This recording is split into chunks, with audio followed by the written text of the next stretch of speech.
Hey folks, today I want to show you my friend Keith's first ever paper computer game that he made many years ago. It's been missing this whole time. We have not had this paper computer game. All we had was my vague memories of it.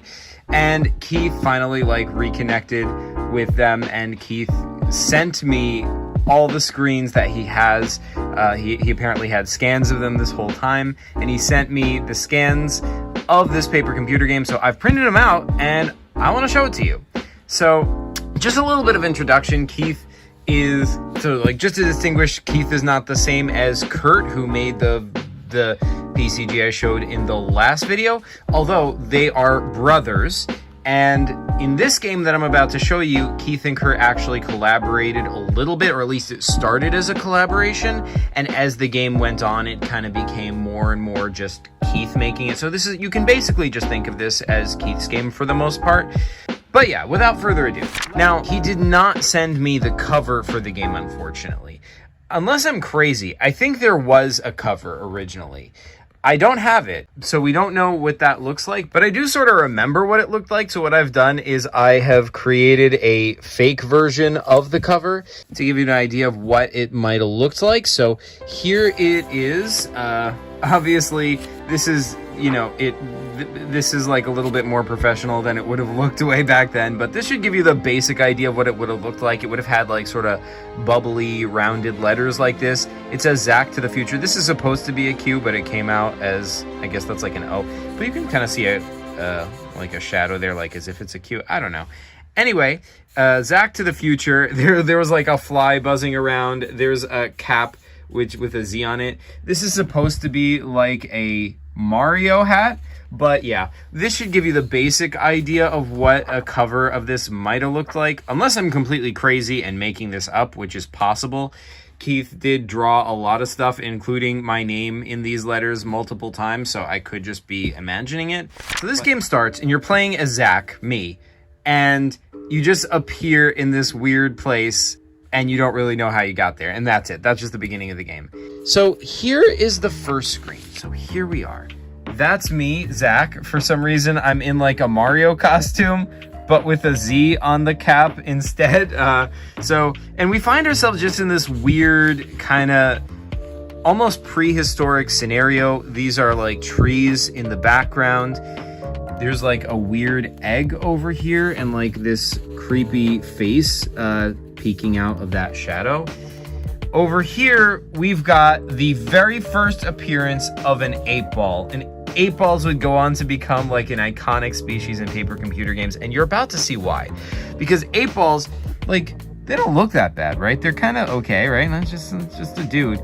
But they are vicious. They're incredibly fast. They are, if you look close, you can see they are covered with spikes. They're incredibly powerful. Do not mess with them. You will not survive. There is no possibility to survive an 8-ball attack. Over here, I think we've got a bow on the ground. And by the way, thankfully, we do actually have my original inventory screen. So here is the inventory. Now, this is everything I picked up throughout the whole game. So I'll just show it to you as I find things. So I guess that's the bow. So that would have been my first thing. I guess that looks like a dagger. I don't really see a dagger here in my inventory anywhere, so I don't know, maybe that's not what it is. We've got like a little bird over here. And of course, we've got this dinosaur dude, right? This dinosaur dude is just kind of like hanging out, and dangling from his mouth, there's like a chain which has a fly in a cage. I can't imagine how this situation could have happened. Like, who would have attached a chain to a dinosaur's tooth? But anyway, so in this screen, you're immediately threatened. First of all, you've got like this giant dinosaur dude. These are like mountains in the background. But yeah, you've got this giant dinosaur dude. You've got the 8-ball, and you've got that thing. You're sort of threatened on all fronts, but are you just going to try and survive, or are you also going to try and save the fly? Now, if I remember correctly, I saved the fly because I think I might have done something like taking the bow and using it to launch this, whatever that is, at the chain, which might have caused it to, fall. I think that I might have done something like that. So, okay, you save the fly. It turns out his name is Spitzenfreitzen, or Raisin for short. Over the course of the game, you know, as we get to know him, we find out that Spitzenfreitzen is a German bodybuilder fly, and he is gonna be our sidekick throughout the rest of this game. So, cool. The only way to avoid the 8-ball is to really not bother them at this stage. So, okay, I don't remember how you completely get past this screen. I remember that I saved to the fly, and I think I avoided the 8-ball somehow. If you go onto the next screen, that takes you here. So, okay, there we are. Like, that's me, and there's that's Raisin, who's accompanying me since I rescued him. I think that's like a rock. We've got a dinosaur here in the background. We've got another 8-ball. Now, I remember specifically that this 8-ball was on the other side of the paper because, like, yeah, check these guys out. I think, like, I remember I did not notice this at the time, but you know, Keith and Kurt were like, oh, you get bonus points if you notice that this 8-ball and this 8-ball are like the same. Like, if you just take the paper and flip it over, then on the back of this, they just like drew this 8-ball. And so, yeah, anyway, it's not like in universe, it's not the same 8-ball. They just like use that as an easy way to draw another 8-ball. I guess it's pursuing this little bug so you can choose whether to save it. I think I ended up not saving it because there was no way. This guy, if you mess with him at all, like, first of all, you don't understand. If you touch an 8-ball, even if you you just like poke it like with the tip of your finger, its spikes are so sharp that they just like slash you open and you completely die. Like, the blood like just flows out of your body and you're just dead. Okay, so save game. All right, so like they're lightning fast. Like, there is just no denying this 8-ball. So I just gave up on that after a while. Over here we've got these like little bug guys. Like this guy, I guess he's scared to see that bug guy. And there's a flashlight. We do have a flashlight in our inventory, so I guess that's where we got the flashlight. And up here there's a ramp which goes into this this sort of like, I guess this is sort of like a mountain. I really like this sort of like surrealistic style. This is just really beautiful. Keith was like a graffiti artist at the time. He used to draw graffiti like every single day, and he got incredibly good at it. And so his art is just really nice and smooth, curvy. It's just really well done. And he even taught me how to do some graffiti techniques at the time, which I mean, obviously I couldn't do it anywhere near as good as him, but it was fun doing them, and practicing them like a little bit. So that was cool. But anyway, this ramp sort of takes you up into here. Of course, there is an 8-ball guarding this entrance. And of course, there's, you know, the looming threat of the dinosaur. If you get past the 8, well, the thing is, I think you couldn't really get past the 8-ball, but the only way to get past the 8-ball was with the flashlight, because 8-balls, it turns out, their only weakness is that they're very sensitive to light. So if you can shine the flashlight in his eyes, he'll be like, ah, and like you can kind of sneak past him. If you go into this cave in the side of the mountain, that takes you here. So here we have this beautiful view of, like, this is looking outside the same cave entrance we just went into. There's like the sun and mountains in the distance, and, you know, probably some plants. But in this like corner of the cave, there's like these two eyes kind of peering out. I think that was an 8-ball. I don't remember 100%. I think it was an 8-ball. But I think this one, if you kind of don't bother it isn't really a problem. It'll sort of leave you alone unless you mess with it. It was just sort of like, it's just sort of like a trap, right? If you investigate, hey, what's that? You die. It's an easy way to cause you to die. So anyway, we've got some bones in here, and ooh, shiny thing inside the eye of this skull. But now see here, this is a trap also, because if you investigate this, like if you, like, I mean, obviously you want to because it's shiny, right? But if you stick your hand in here, you die. And I was like, what? You know, what killed me? So, you know, turns out it's hard to see because it's dark inside the skull, but through lots of investigation, we find out that there is inside the skull actually a silver scorpion. I don't know why. It's like a scorpion. It's made out of silver, so it's metal, which makes it very, very difficult to kill or crush or mess with in any way. It has a lightning fast tail, which will kill you. And yeah, you pretty much just couldn't do anything with that. You pretty much just don't mess with it. That's all you can do with it. We've got spikes over here just in case you needed more ways to die. I do not remember what this is. Maybe just like a rock in the cave wall. And we've got 2 entrances that go off here and here. Now, I just don't remember where these entrances exactly go, but I obviously they go deeper into the cave. I'll just go to the next screen in the order he numbered them. I'm hoping obviously it's one of the next caves, but I just don't know which one it is. So, okay, that goes to here. I guess I believe this is back the way we came. I do remember this screen. This is, so we meet another 8-ball, and he's got something on his eyes. So we had gotten comfy and cozy, right? Because we had figured out that we can just use the flashlight against the 8-ball. So we were starting to feel powerful, right? But nope, this guy's wearing sunglasses. So his only weakness is covered. Not only that, like as if that wasn't bad enough, he's also got a spear. So, you know, as if 8-balls weren't bad enough already, we've got our intelligent sunglass wearing spear 8-ball. Over here we've got these 2 cages, and there's like, you know, you can just see eyes poking out of the cages. It turns out these cages have cavemen in them. The cavemen are not intelligent and they're hostile, so with a lot of effort, you can choose to try to rescue these guys. But if you do, they'll just kill you because they're evil cavemen. And if you don't rescue them, they're going to be food for the 8-ball.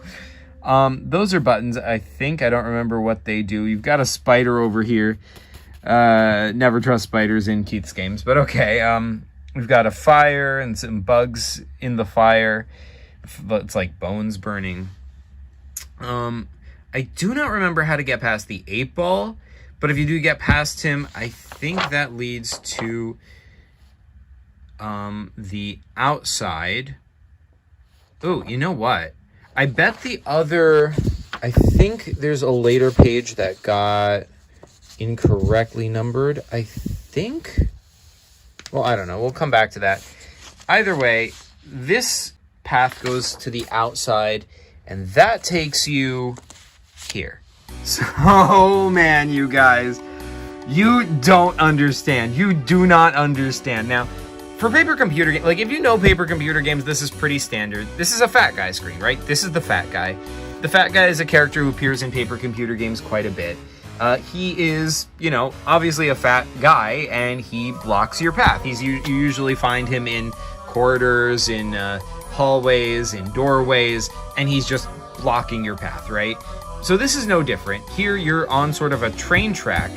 You get onto like a mine cart over here, and this is like a track for the mine cart, but he is right in the middle of the track. He's blocking it.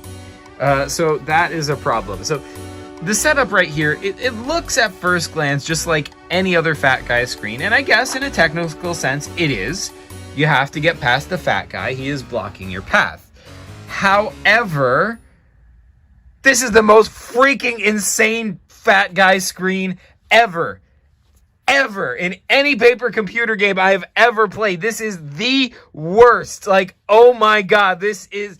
Oh, you guys don't I was legitimately playing this screen for months.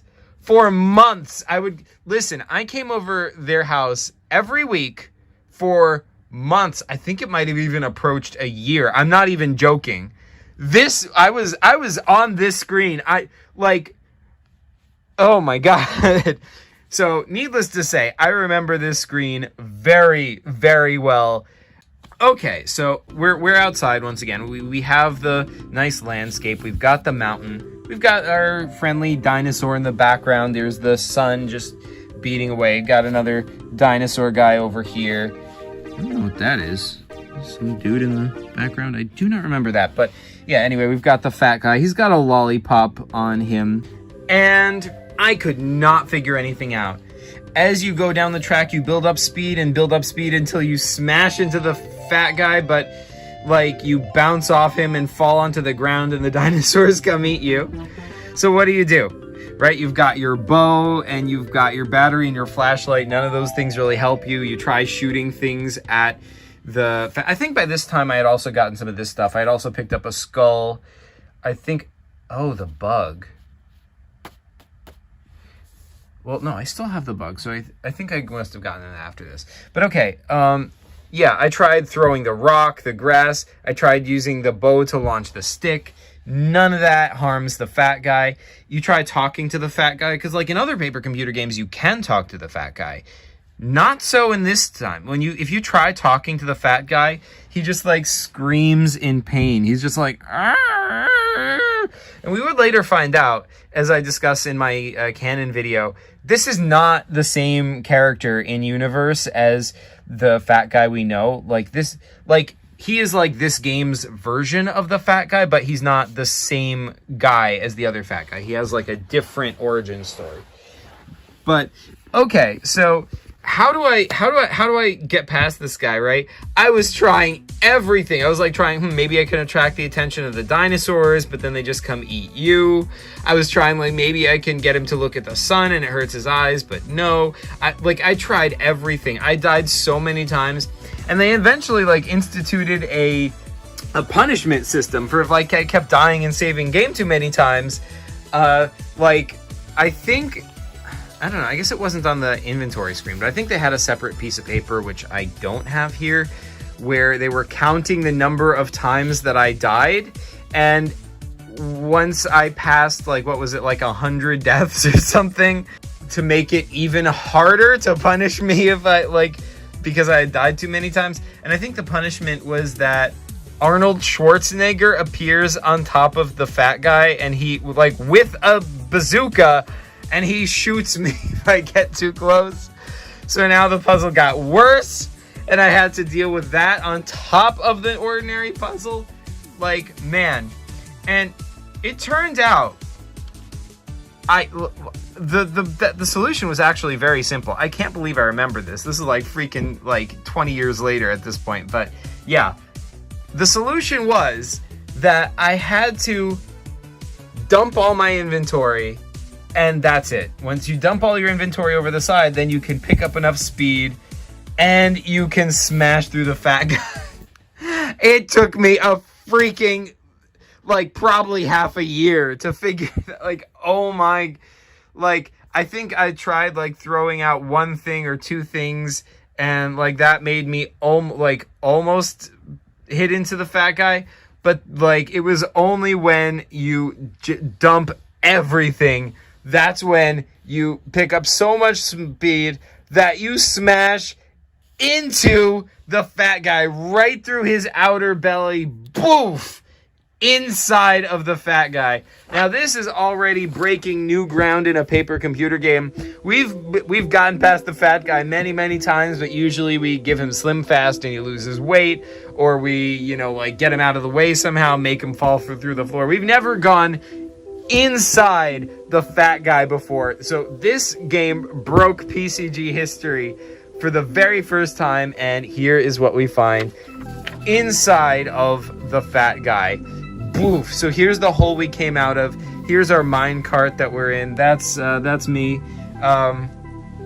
And you've got this weird... So, okay, first of all, let's describe the environment. So the walls are all like the inside of his stomach, so this is all like fleshy material.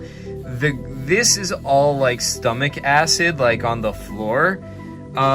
These are sort of like, I guess they're like sort of little stones you can jump onto. You can jump from one to the other, I think. And this is a sort of like a fleshy protrusion. It's hanging from the ceiling. I don't know why. So, okay. If you, like, first of all, we've got two passages going off this way and this way. And it actually took me, like, by the way, I was stuck on this area 4 months also. First of all, it took me a while to figure out how to navigate. Like, to just get off my... Oh wait, you know what? I think these might not be rocks you can step on. I think these might be just like acid bubbles or something. Because, like, I remember I couldn't get out of my cart. I couldn't just get out and, like, easily go from one entrance to the other. I had to, like, figure out how to, like, move with the cart. Like, kind of, like, get something that I can use to, like, propel the cart through the acid with. But the problem is, if you stick anything into the acid, it doesn't really work. Like, it dissolves. So you have to, like, kind of find... I don't remember what my solution was, but it took me weeks to figure out how to just get around in this area, right? So once I finally figured that out, like, then I had these two areas to explore. It turns out it took me weeks to figure this out, but there's actually another entrance over here. If you go down this way, there is actually another entrance. I don't remember what this is. That might be, you might need to get that in order to move the mine part. I'm not sure. But okay, so yeah, if you go up this way, that takes you here. Oh, that's upside down. Okay, so you come up here through this entrance, and you see through this hole you can kind of look down over, like, see, this is like this same scene. You're kind of like looking down over it, and you've got this control panel. Now, this guy over here, he does not have a name, but he's called on the PCG Wiki the Acid Zombie. Oh, and that name does not do him justice. Oh my god, this is... Oh my god, you guys. So, this guy, when you come in here, he's like, help me. And he's like just begging for help and crying or whatever. But his body is like filled with acid, and it's slowly dissolving, like from the stomach acid. But if you go over here and if you actually try to help him, you get covered with acid and you die. Okay, so obviously I wanted to help this guy, so I kept trying to, like, all right, maybe I can get his clothes off him that have the acid on them, or maybe I can do something to get the acid off. But he seems to actively try to kill you. Like, even if you're trying to safely remove the acid, he'll, like, jump on you and get acid all over you. So it's like he's a zombie. He's, like, acting as a zombie because he's infected with acid from the fat guy's stomach.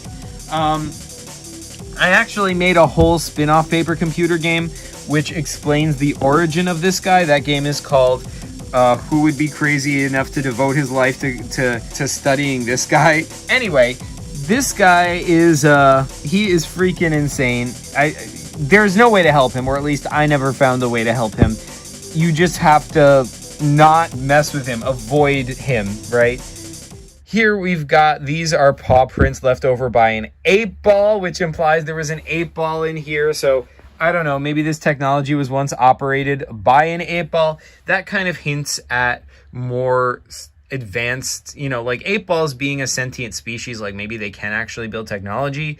That would be explored more in Kurt's paper computer game, Spaceballs, which is about, like, which sort of follows up on this game and is about how the 8-balls develop a spacefaring civilization. So yeah, we've got our control panel. I don't remember what all the different buttons do in particular, but I do know that the button that you could control this fleshy protrusion, which is the same as this fleshy protrusion, and by using these controls, you could make it sort of like move, like almost as if you're operating like a little crane game. Over here, there's a stick, I think. I do have a stick in my inventory, although it looks like... Oh yeah, this might be the same stick. I guess it must be. Not necessarily, though. I mean, I could have gotten a stick just anywhere, but okay. Either way, there's a stick. And I think I had to use these controls to move this into the correct place. And then you had to go back out here, and you had to somehow, like, I think you had to somehow, like, swing on this and smash through the wall here, I think.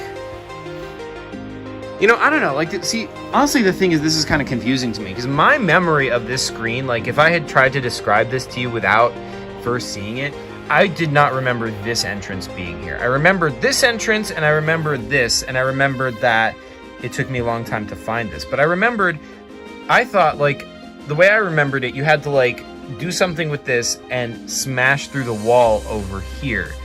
So maybe, I guess it's possible Keith, like, drew this in after the fact to indicate that I had smashed through the wall? I don't know, though.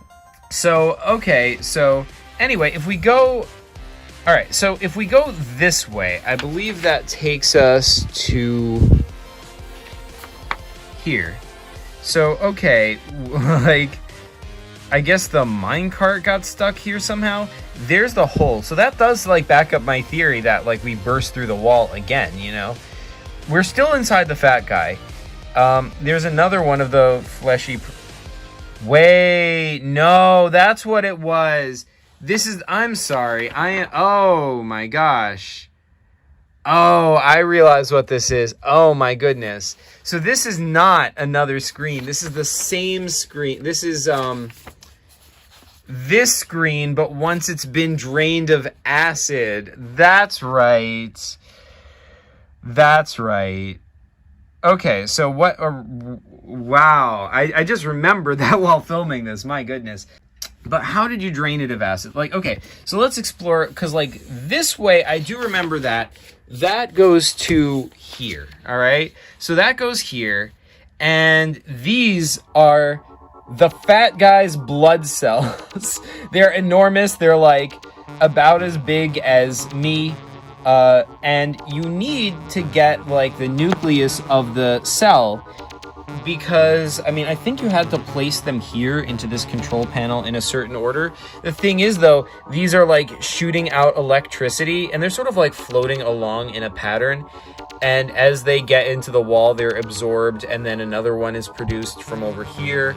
And yeah, if you touch them, you die because they're shooting out electricity. So I think, like, that was what you had to do. Of course, there's, like, this security Gatling gun. No, I feel like it was a laser gun. I don't know. It was some... Either way, it shoots you if you try to if you try to get over here. So you first have to figure out how to deal with this gun. Then you have to find a way to get these things out, the nuclei out of the blood cells in order to get them onto here. Then you have to figure out the right order to put them in. I believe if you go through here, through this entrance over here, that takes you to... You know, I don't think so. I think this looks like a cave, right? So I think this must have been the other cave path. Because remember earlier we saw this place that had the two paths, and we went down one of them and it went to the room with the cavemen. I think the other path, if you go the other way, I think it must go to here. So yeah, so I guess I'll get back to the whole what's going on inside the fat guy in a second. But okay, so that would go in here. There's something underneath the skull. We've got this 8-ball who's got, like, big ears, so he has, like, super sensitive hearing. I think he might have been blind, though. So the challenge was you had to do whatever you're gonna do silently. There's the bug. And so, I don't know. Like, the thing is, the fact that I still have the bug kind of demonstrates that this screen has to be after that earlier area, because like, you have to get rid of all your inventory in the part where you're in the minecart, right? So I have to have gotten him after him in the fat guy. I don't know, but these bars, though, I don't know. Anyway, you've got this like, I guess that's like a propane tank or something. Like, it's flammable stuff. I don't really remember what's going on in this screen. Let's see, the other screen, which I think, like if we continue off of this blood cell screen and we go here, I'm not sure if it went here or if it went to this screen. We're not even 100% sure if this screen is even part of the same PCG, because like Keith sent this as a separate email and said I think this one might be part of it too, but I'm not sure. I mean, it certainly looks like it could be, but I'm not 100% sure what's going on here. But all right, let's get back to the main, all right, let's try and figure out what's going on here. Because regardless of what happens in that room, once you solve the puzzle with the blood cells, then we can go back here to this acid room, and it drains the acid, I think. Like, I assume that's what it does. Once it drains the acid, then we get here. So this is the same screen, because our minecart, see, it's in the same place as it was in the acid screen. Like, you've got your minecart here, the hole and the fleshy protrusion. Here we've got the minecart, the hole, the fleshy protrusion, although this time it's like messed up, I guess. There's like spikes on the ground. I think there was something down there. Let's see, is there anything in my inventory that could be? Might be the tape or a cap. I don't know. Like these bars have got to be the things you get from the blood cells, because there's 3 of them. But in any event, okay, so I think you had to somehow swing across using the fleshy protrusion to get to here. I guess you could, like, for some reason, I guess you couldn't get through that opening before. I think we just couldn't get to it. I think that was the point. I think I was able to get to here or here, but I couldn't get over there. But the entrance was always there. So now that this stuff is gone, I can swing across for some reason and get over here. Okay, sure, let's go with that. Once you finally get out there. Now, by the way, bear in mind, right? I was stuck on that section inside the fat guy's stomach for more months. After all of that trying to get inside the fat guy, I was stuck on him for even more months, you guys. You don't understand. You don't understand. I was stuck on that for so long, and finally, I got out of the fat guy. And guess what I see on the outside of the fat guy? We burst out of him with the minecart. We get out the other side, to the other side of the fat guy. And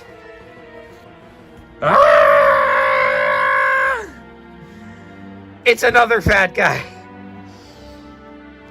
So first of all, like, this screen is actually not complete, unfortunately. Apparently it's scanned incorrectly, and so we only got half the screen. So you're just gonna have to imagine that on this side of the screen, there's like a minecart. There's like a more of the train track coming this way, and I'm on it with my little minecart.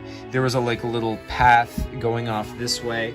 In fact, I'll kind of draw it for you. So if like here was the edge of the new fat guy, right? There was like a train track here. So the track over here is broken. There's also another path that goes off that way you can follow. And, so here is the train track. You can choose which way to go. There's the minecart with Zach in it.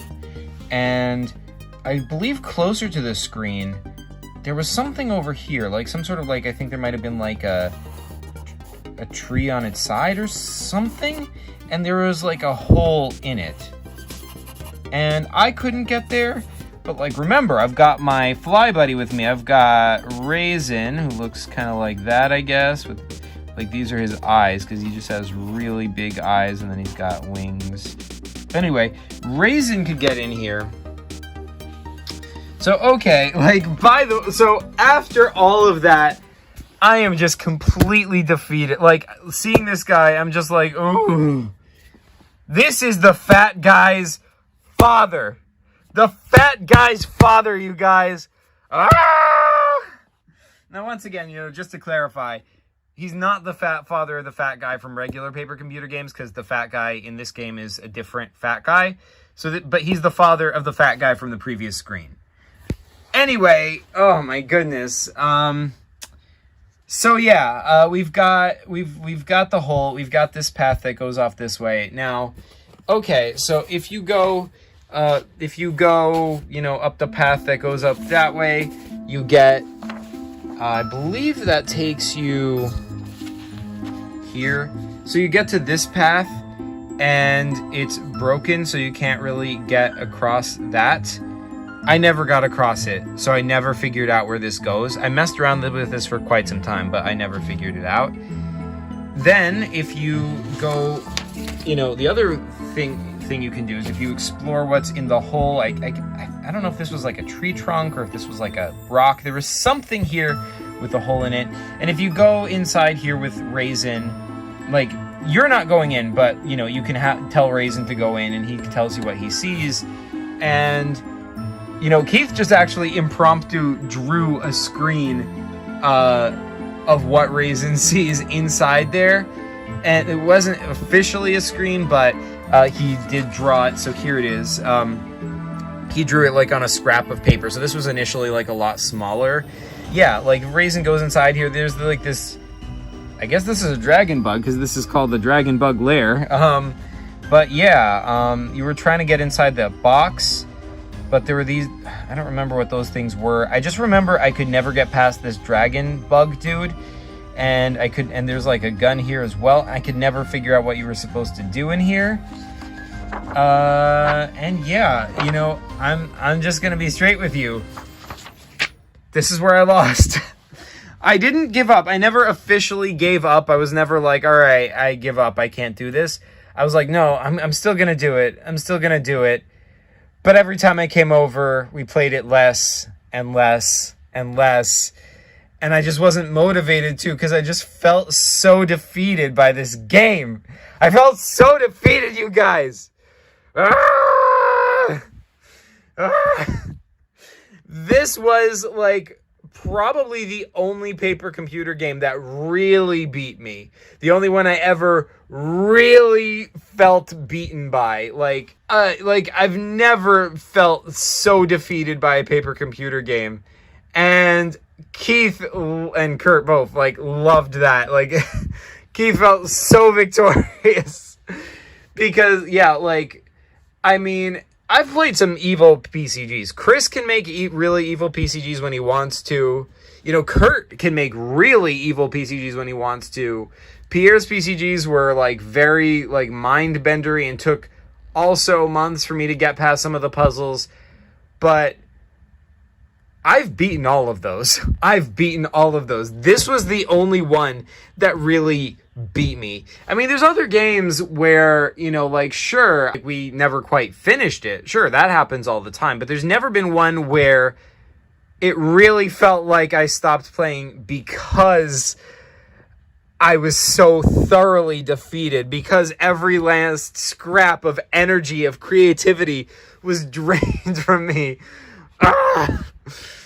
Yeah, I would love to come back and play this game one day and beat it, but I think that my chance to do that has passed because it's just been so long. I don't even think Keith would remember what the correct solution was. I mean, of course, he could always, you know, improvise, and we could do something. So I would totally be down to do that. I would still love to beat this game. Of course, it is actually impossible because even if I were to beat these screens, Keith would just make more screens. It is like, he has even said this would have been an infinite game. Like, if I had kept beating screens, he would have just kept making screens. There was never going to be an end to this game. So even if I had kept going, I would have been defeated by it eventually. Zach to the future, everybody. Zach to the freaking future. Yeah, this is Keith's first ever paper computer game.